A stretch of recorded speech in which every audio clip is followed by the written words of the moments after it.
해결하시기 위해서 대신 죽어주신 날, 금요일에 들어있는 고난주일입니다. 어린 나귀를 타고 예루살렘에 입성하시는 예수님을 향해서 종려나무 가지를 흔들며 호산나를 외치던 것을 강조해서 종려주일이라고 부르기도 합니다. 여러분, 십자가의 이유에 대해 생각해 보셨습니까? 인간의 죄 문제를 해결하시기 위해서 굳이 예수님은 세상에 오셔야만 했을까? 이 시간에 여기에 대한 답을 찾아봅시다. 십자가는 이성적으로 접근해 봐도 유일무이한 구원의 분명한 도구가 됩니다. 예수님은 세상에 오신 목적을 분명히 밝히셨거든요. 거기에 답이 나와 있어요. 마가복음 10장 45절에 보면 이렇습니다. 인자가 온 것은 섬김을 받으려 함이 아니요 도리어 섬기려 하고 자기 목숨을 많은 사람의 대속물로 주려 합니다. 이 신약 성경에서 인자라고 말씀하시고, 인자는 사람의 아들 그런 뜻이에요. 그 말은 예수님이 자신을 낮추시는 거예요. 하나님께서 사람의 모습으로 세상에 오셨음을, 그 오신 목적을 이렇게 선명하게 가르쳐 주시는 거죠. 또한 예수님이 오시기 전에 한 6개월 전 먼저 태어났던 세례 요한은 예수님을 만나게 됐을 때 여러 사람들 앞에서 이렇게 외칩니다. 보라, 세상 죄를 지고 가는 하나님의 어린 양이다. 세상 죄를 지고 가는 어린 양, 십자가를 지고 골고다로 가신 예수님은 세상 사람들의 죄를 대속하기 위해 몸을 찢으시고 피를 쏟아주신 구주 예수 그리스도입니다. 여러분 중에 싱가포르 가보신 분 계십니까? 저도 아직은 못 가봤지만 들은 바로는, 그래서 제가 인터넷을 한번 찾아봤습니다. 싱가포르에서 범칙금 내지는 벌금이 어떤 건가. 가르침 뱉으면, 그 다음에 화장실에서 용변 후에 물 안 내리면, 껌을 씹으면, 공공장소에서 껌을 씹으면 전부 벌금입니다. 왜 그 나라 그렇게 할까? 그래도 거기 가려고 애를 쓰는 사람들이 많아요. 여러분, 하나님은 왜 십자가로만 구원하신다고 하셨을까? 이것은 창조주요 심판주가 되시는 하나님이 정하신 방법인데, 이 속에는 죄가 그만큼 무섭다는 것을 우리에게 선언하시는 겁니다. 죄의 삭은 다른 방법이 없어요. 죄를 지었으면 그 값을 치르는 것은 죽음이라는 거예요. 지금 인본주의 사상에 젖은 국가들이 인간들의, 사람들의, 그 국민들의 표를 의식해서 사형제를 폐지하려고 합니다. 그러나 성경적은 아닙니다. 물론 사형제가 오용되어서 정치적 자기의 대적을 죽이는 수단으로 써먹었던 우리나라의 과거 악습도 있어서 사형제가 신중해야 되는 것은 분명하겠지만, 그러나 성경은 말씀하십니다. 죄의 삭은 사망이다. 여기서 사망이라고 할 때 그 사망은 육신적 죽음을 얘기하는 것보다 더 중요한 것, 하나님으로부터 쫓겨나는 것. 하나님으로부터 쫓겨나는 거야말로 인간이 가장 두려워할 죄입니다. 그런데도 그것을 해결할 방법은 다른 게 없었다는 거예요. 그래서 예수님은 십자가 외에 다른 방법이 없다. 여러분, 가족 중에 아픈 사람이 있으면 온 가족이 함께 일상이 깨지고 아파합니다. 이번 주간은 고난주간이에요. 예수님과 관계된 모든 크리스천들이 십자가의 아픔에 동참하고자 매사를 근신하고 삼가하는 주간을 보냈으면 좋겠습니다. 이 기독교 문화가 꽃피우지는 서구 유럽에서는 미리 40일 전부터 사순절 기간이다 해가지고 지금 그렇게 지켜가고 있었죠. 그래서 사순절이 시작되는 날 바로 전에 그들은 카니발을 하고, 그리고 소위 축제를 하는 거죠. 실컷 먹고 마시고 즐기자 앞으로 40일 동안 못하니까. 그런 제도가 만들어질 만큼 그들은 기독교를 중심으로 해서 살았던 것이죠. 여러분, 우리는 매일매일 그러하면 좋겠지만 이번 주간만이라도 십자가를 묵상하고 지내는 시간이 되시기를 바랍니다. 예수님의 죽으심은 단순한 개인의 죽음이 아니라 세상의 많은 사람들의 죄악을 담당하여서 죽으신 것입니다. 요한복음 3장 17절에서도 하나님께서 그 아들을 세상에 보내신 목적을 말씀하셨는데, 세상을 심판하려고 하심이 아니라 예수님을 통해 세상에 구원을 받게 하려고 하셨다 그랬습니다. 물론 처음에 오신 주님은 그래요. 근데 이제 재림하실 주님은 구원을 위해서가 아니라 심판을 위해서 오실 것입니다. 아멘. 성경에서 말씀하신 이 세상 죄를 지고 가는 하나님의 어린 양에 대해서 예고편으로 몇 가지 양이 제시된 적이 있는데, 첫째, 유월절 양이 있어요. 출애굽기 12장에 나오죠. 이스라엘 백성들이 400여 년 노예 생활하던 이집트를 탈출할 때 하나님께서 자기 백성을 구출해내는 방법으로 어린 양을 잡아서 문설주에, 임방에 피를 바르고 그 문 안에 있는 자를 살려두시고, 그 외에는 그 가정마다에 이 장자를 치서 그래서 심판하시는 모습을 보여줬던 겁니다. 그 다음에 두 번째, 아사셀 양이라는 게 있습니다. 레위 16장에 보면 사람들이 범죄한 것을 속죄하기 위해서 하나님께서 1년에 한 번씩 속죄일을 제시해 주셨는데 그 중에 하나 7월 10일에 아사셀 양을 뽑습니다. 다시 말하면 두 염소를 뽑아가지고 그 중에 두 염소에 제비를 뽑아 한 염소는 살려둡니다. 한 염소는 제물로 바치지만 살려가지고 미리 준비된 사람에 의해 끌려서 광야를 나갑니다. 광야에 가서 무인지경, 다시 말하면 사람이 아무도 없는 곳에 버려두고 돌아오는 겁니다. 자, 그러면 그 양은 그날 밤 안으로 죽죠. 네. 수많은 맹수들이 잡아먹을 테니까. 그래서 거기서 뭘 얘기하는 거면 여기 사람이 사는 곳에서 인적이 없는 곳까지 멀리 곧 우리 주님이 죄를 지고 십자가를 지고 영문 밖으로 나가서 저 밖에, 영문 아니라는 말은 군사들이 출입하는 문인데 그 안에서 민족 백성들이 살지만 예수님이 십자가를 지고 나가서 저 영문 밖에 가서 죽으신 것을 의미하는 것입니다. 또 하나 양이 있죠. 이번에는 이사야 53장에 도수장으로 끌려가는 양을 말했습니다. 도수장이란 도살장을 말합니다. 얼마 전에도 미국에선가 도살장에서 도망쳐 나오는 송아지를 살려두기로 한 일이 있었습니다. 근데 여기서 우리 주님은 도살장으로 끌려가는 양처럼 아무 말씀 안 하시는 거예요. 양이 제 죽을 때가 다 됐다 하니까 그냥 끌려가서 목을 내놓고 죽는 거다. 이것을 이사야 53장에서 말씀하시는데 이것이 십자가 앞에서 우리 주님은 그렇게 억울하고 말도 안 되는 짓으로 주님을 간고라고 그랬잖아요. 그렇게 막 해도 침묵하시고 끝까지 감당하셔서 우리의 죄를 대신 지고 죽으시는 일에 승리하신 줄로 믿습니다. 십자가 외에 다른 방법이 없어요. 마태복음 26장에 보면 주께서 제자들을 데리시고 겟세마네 가시죠. 가셔서 기도하십니다. 그러면서 고민하고 슬퍼하셨다 그랬어요. 그분은 다가올 십자가의 과정이 얼마나 혹독한 것인지를 알고 계시니까 이것이 지나가게 되기를 기도했지만 다른 방법이 없으니까 십자가를 집니다. 아멘. 십자가 외에는 다른 방법이 없어요.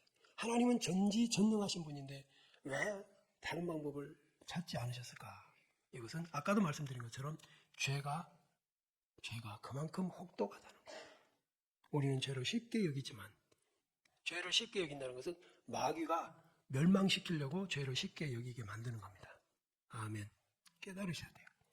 죄를 쉽게 여기고 범하고 즐기는 사람은 마귀가 망하게 만들려고 하는 거예요. 그거 버려야 될 건데 말이에요. 죄를 마치 뱀의 꼬리를 잡고 있는 것 같은 거예요. 독사의 꼬리를 잡고 있으면 뱀에게 몰립니다.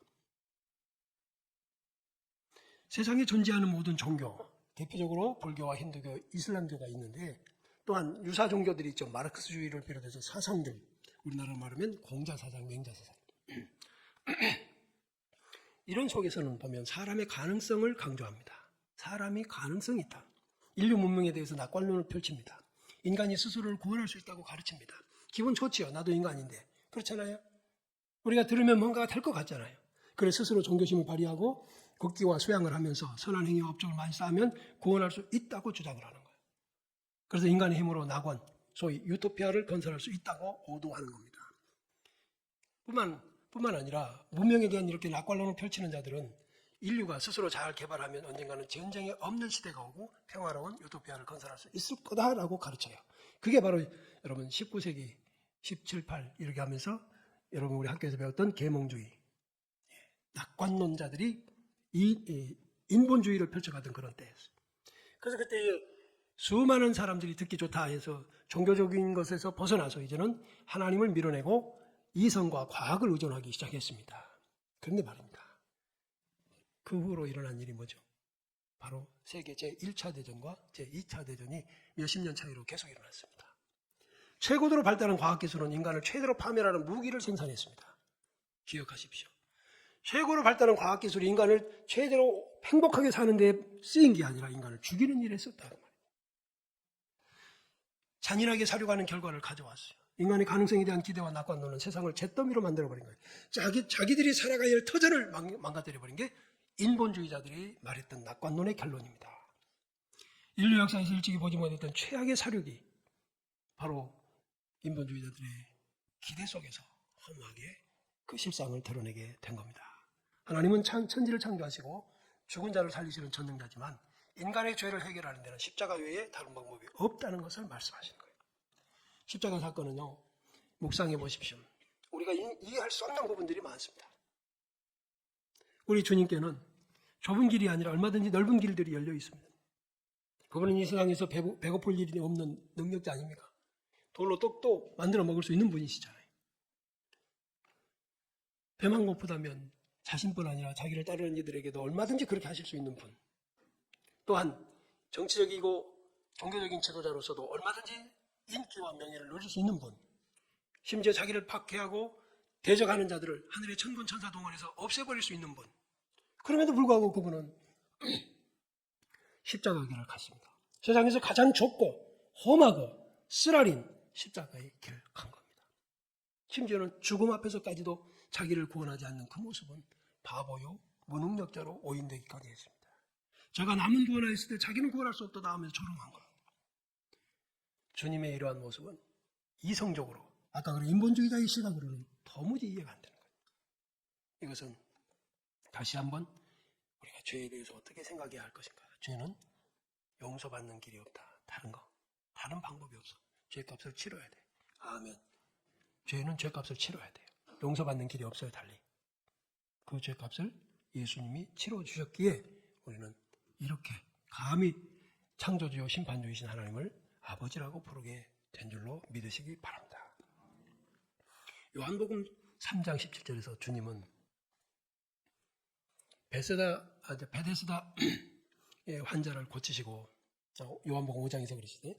베데스다의 38년 된 병자를 고치시고 말씀하십니다. 네가 더 심한 것이 생기지 않게 다시는 죄를 범하지 마라. 네. 또한 누가복음 5장 9장 51절에서도 보면 주님은 제자들을 데리고 예루살렘으로 올라가시면서 자기를 부인하고 자기를 받아들이지 않는 사마리아 사람들을 제자들을 또 없애버립시다 하고 덤비지만 그들을 향해서 내가 저들을 심판하기를 원하는 게 아니라는 것을 보여주십니다. 제자들이 우리 저 불을 명해서 없애버립시다 하는데도 주님은 그들을 도리어 꾸짖으시고 자기 마을에 들어오지 못하게 하는 사람들을 피해서 다른 마을로 가시는 분. 왜 그러실까? 바로 우리에게 구원이 뭔가, 그 다음에 죄가 어떤 것인가를 자꾸 보여주시는 모습으로 주님은 죄인들을 어찌하든지 살리시는 길을 택하고 계시다는 것입니다. 자, 이제 우리는 이 십자가에 대하는 자세, 관점 두 가지를 한번 살펴보고 보는 시간을 갖겠습니다. 자, 십자가는 첫째로 감정적으로 대하는 부분이 있고 또 하나는 관계적인 시각으로 보아야 될 부분이 있습니다. 자, 5절, 6절 한번 읽어봅시다. 그가 찔림은 우리의 허물 때문이요 그가 상함은 우리의 죄악 때문이라. 그가 징계를 받음으로 우리는 평화를 누리고 그가 채찍을 맞음으로 우리는 나음을 받았도다. 우리는 다 양 같아서 그를 행하여 각기 제 길로 갔거늘 여호와께서는 우리 모두의 죄악을 그에게 담당시키셨도다. 아멘. 여기서 찔림은 우리의 허물 때문이고 상함은 우리의 죄악 때문이라 그랬어요. 이 말씀이 제가 여러분과 함께 지난 한 달 동안 그리스도인의 정체성에서 말씀드린 적이 있는데 기억나십니까?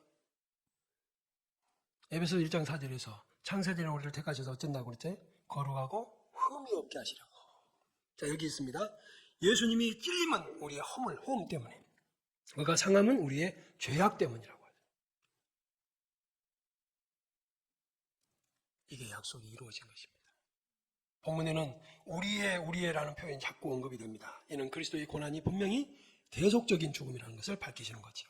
즉 그가 찔리고 상하며 채찍을 맞은 것은 주의 백성들의 죄를 대신 치르기 위해서, 죄값을 치르기 위해서. 그래서 그는 고난의 종으로 이 세상에 오셔서 주의 백성들의 평화를 전가해 주고 자신은 고난 속에 자신을 방치하고 희생했던 것을 말씀하시는 겁니다.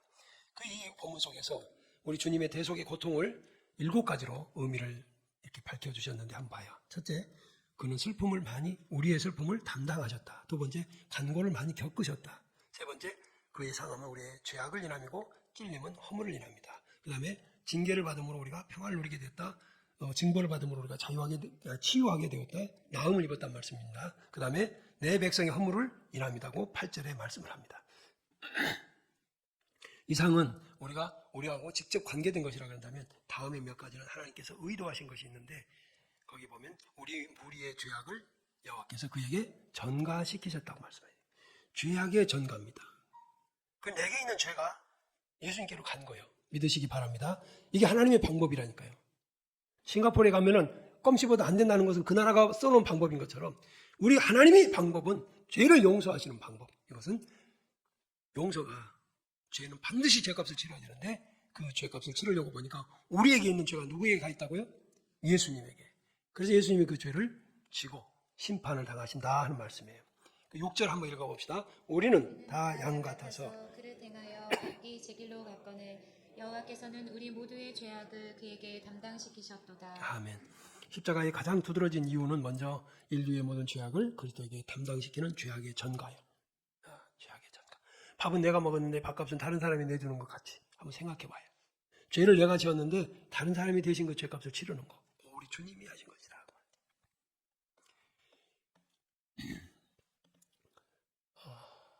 또 성례식을 해야 되니까 많이 진행이 어렵겠네요.